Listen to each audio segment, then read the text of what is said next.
আয়াত সেট করছে, প্রত্যেক জায়গায় বলছেন হে নবী বলেন, হে নবী বলেন, আপনি বলেন, তাদের উদ্দেশ্যে বলেন, হে নবী আপনি বলেন, তাদের উদ্দেশ্যে বলেন।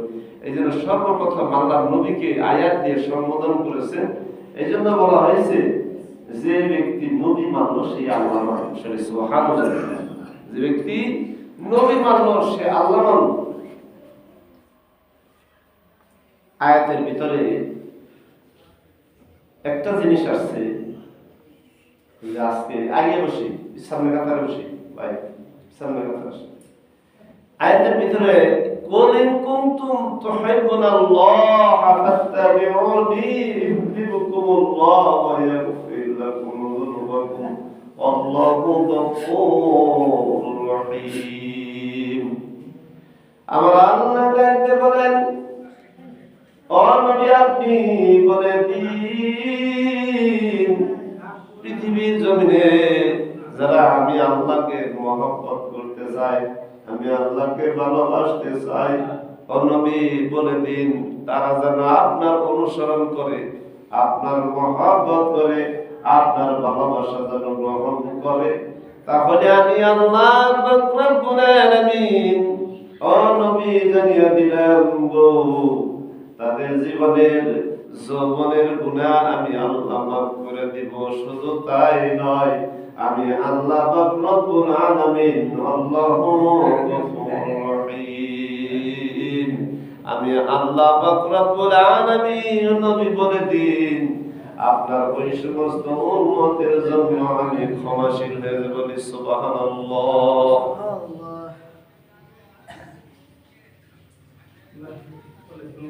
নবীর মহব্বত কি রকম? রাসূলুল্লাহ সাল্লাল্লাহু আলাইহি সাল্লাম যখন মেরাজে গেলেন, আল্লাহ পাক যখন নবীকে 13 বছর 4 মাস পরে যখন মেরাজে ডাক দিলেন, ঊর্ধ্বগমন করাইলেন, আমার আল্লাহ পাক রব্বুল আলামিন তার চাহিদা, তার মহব্বতের লক্ষ্যে আরশের মহল্লায় নিয়ে তার সাথে মোলাকাত করবেন।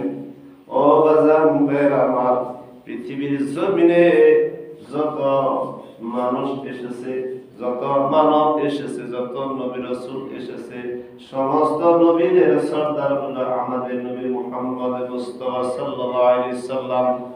শুধু তাই না, আল্লাহ পাক রব্বুল আলামিন বলেছেন আমার নবীর যারা শুধু বলবো আমাদের মতই, তারা কি হয়ে যাবে? মুসলমান থেকে খারিজ হয়ে যাবে।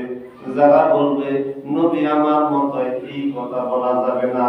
আল্লাহ পাক রব্বুল আলামিন দুনিয়ার জমিনে নবীকে পাঠাইছেন নবীর মহব্বত ভালোবাসা দেখা হাজার হাজার লক্ষ লক্ষ ইহুদি মুসলমান হয়ে গেছে। নবীর আদর্শ আল্লাহ পাক কোরআনের মধ্যে পৃথিবীর জমিনে ছড়িয়ে দিয়েছেন।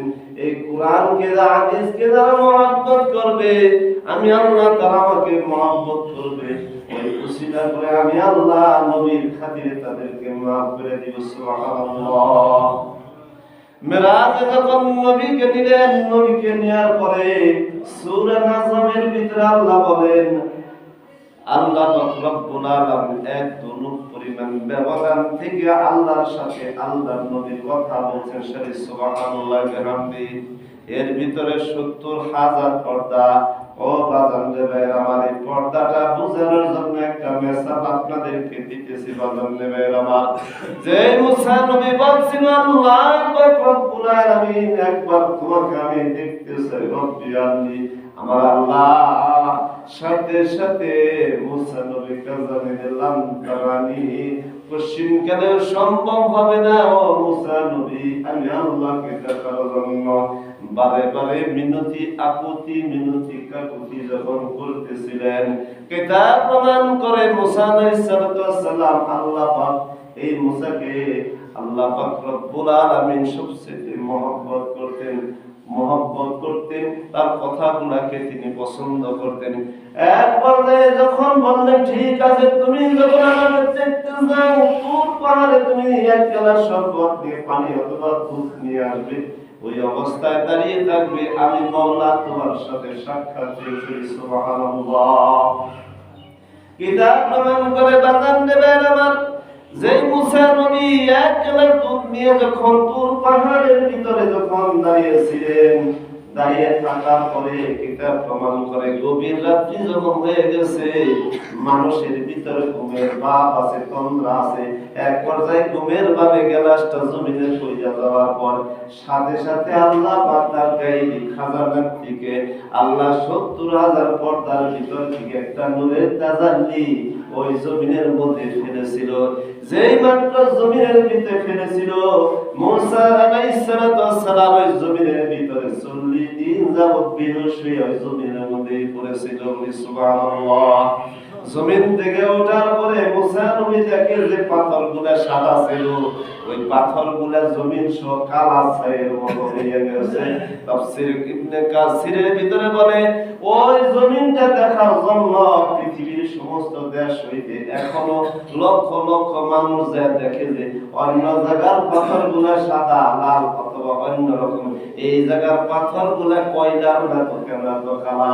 কারণ আল্লাহ পাক কোরআনে জানাইছে তো হাবিবে কিবরিয়া মুহাম্মদ রাসূলুল্লাহ ওই মুসা নবী দেখতে চাইছিল আমার নূরের ৭০,০০০ পর্দার ভিতর থেকে একটা জাররা পরিমাণ নূরের ঝলক আমি দূর পারে ফেলেছিলাম। আজ অবধি কিয়ামত পর্যন্ত মানুষ সেই জায়গা দেখতে যায়। বলি সুবহানাল্লাহ।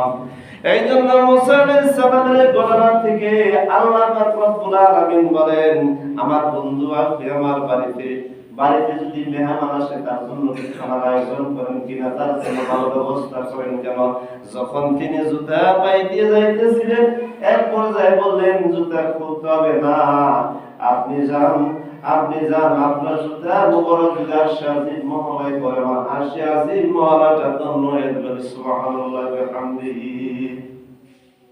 ওই নবীর উম্মত তো আমরা, উম্মত হইলে নবীর সুন্নতের দাম আছে। হাদিসে ফরমাইছেন যদি একটা মানুষ জীবিত থাকাকালীন দিনের ভিতরে 20টা সুন্নত আদায় করতে পারে, একটা গলা কাটা শহীদের মর্তবাদে তার জান্নাত দেবে। সুবহানাল্লাহ। 20টা সুন্নত কিভাবে আদায় করবে?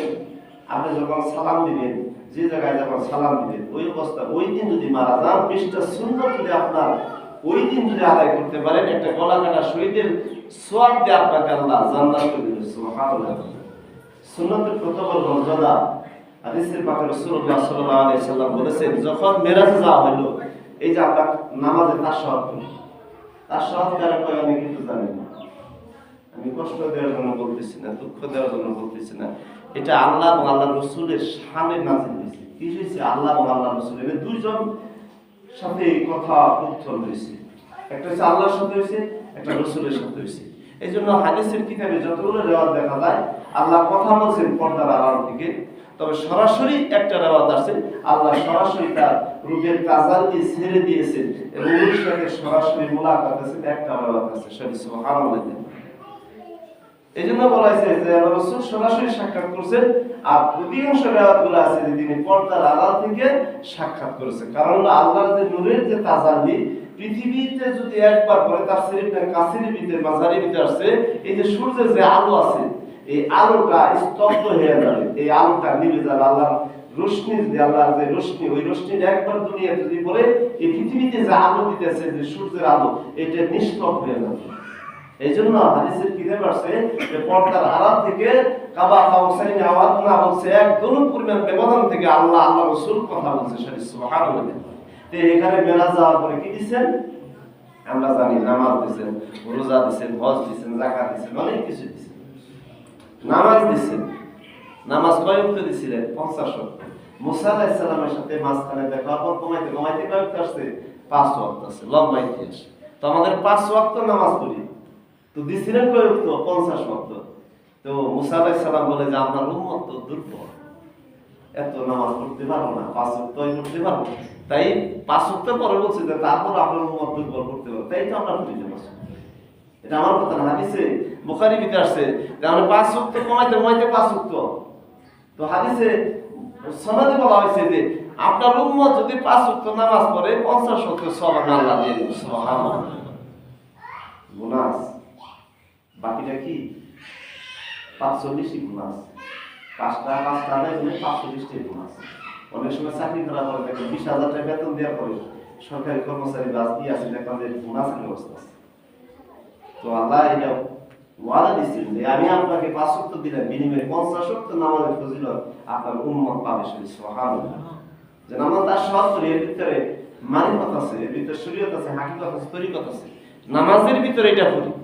কোন ব্যক্তি আমরা নামাজের ভিতরে পড়ি, আমার বাবার নামে পড়ি না, আমার স্ত্রীর নামে পড়ি না, নামাজের ভিতরে নবীকে সালাম দেওয়া। যে নবী মদিনাতে শুয়ে আছেন, যদি আমার আপনার সাফায়াতের কাজে নামাজের ভিতরে নবীকে সালাম দেয়, সিস্টেম কে করছেন? আল্লাহ সুবহানাহু ওয়া তাআলা করছেন। সিস্টেম কে করছেন? আল্লাহ সুবহানাহু ওয়া তাআলা করছেন। তো নবীর আদর্শ বোঝানো হয়েছে যে ফজরের 2 রাকাত সুন্নাত নামাজ পড়লে এই আসমান ও জমিনের ভিতর যত সম্পদ আছে বিক্রি করলে যা মূল্য হবে, সুন্নতের নামাজ আপনার উম্মতের জন্য সবচেয়ে দামি হবে। সুবহানাল্লাহ। তে সুন্নতের কত মর্যাদা, নবীর দান কত, কে দান করছেন? আল্লাহ দান করছেন। তো বলা হয়েছে যে নামাজে পড়ি আত-তাহিয়াতু লিল্লাহি ওয়াস সালাওয়াতু ওয়াত তাইয়্যিবাত ওয়াস সালামু আলাইকা আইয়ুহান নবী ওয়া রাহমাতুল্লাহি ওয়া বারাকাতুহু। আসসালামু আলাইনা ওয়া আলা ইবাদিস সালিহিন। আশহাদু আন লা ইলাহা ইল্লাল্লাহ ওয়া আশহাদু আন্না মুহাম্মাদান আবদুহু ওয়া রাসূলুহু। হাদিসের কিতাবে সহিহ মুসলিমে আসছে, এই যে আমরা তাশাহুদ পড়ি নামাজের ভিতরে, যদি নামাজের ভিতরে তাশাহুদ না পড়ি তাহলে ওয়াজিব ছুটে যায়। এইজন্য এটা আমাদের শিখতে হবে।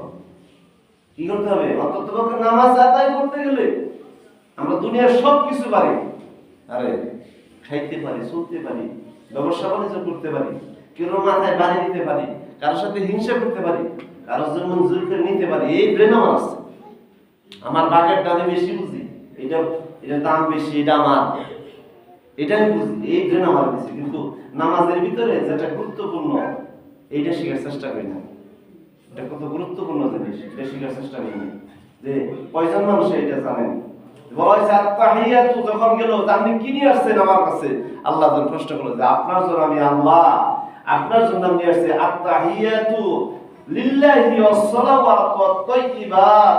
আসসালামু আলাইকা আইয়ুহান নবী ওয়া রাহমাতুল্লাহি ওয়া বারাকাতুহু। হে নবী, আপনার জন্য আমার জান, আমার নামাজ, আমার পবিত্রতা, আর আমি আপনার জন্য এগুলো নিয়ে আসছি। আল্লাহ আসসালামু আলাইকা আইয়ুহান নবী ওয়া রাহমাতুল্লাহ। হে নবী, আপনি কি, আপনার প্রতি আমার কি রহমত বর্ষিত, আপনাদের প্রতি কি হোক এই রহমত বর্ষিত। আসসালামু আলাইকা, হে নবী, আপনার প্রতি কি হোক রহমত বরকত বর্ষিত। এটা কে বলতেছেন? আল্লাহ বলতেছেন আসসালামু আলাইকা আইয়ুহান নবী ওয়া রাহমাতুল্লাহি ওয়া বারাকাতুহু। হে রহমতের নবী, হে বরকতের নবী, আপনার প্রতিও কি আল্লাহর রহমত বর্ষিত, বরকত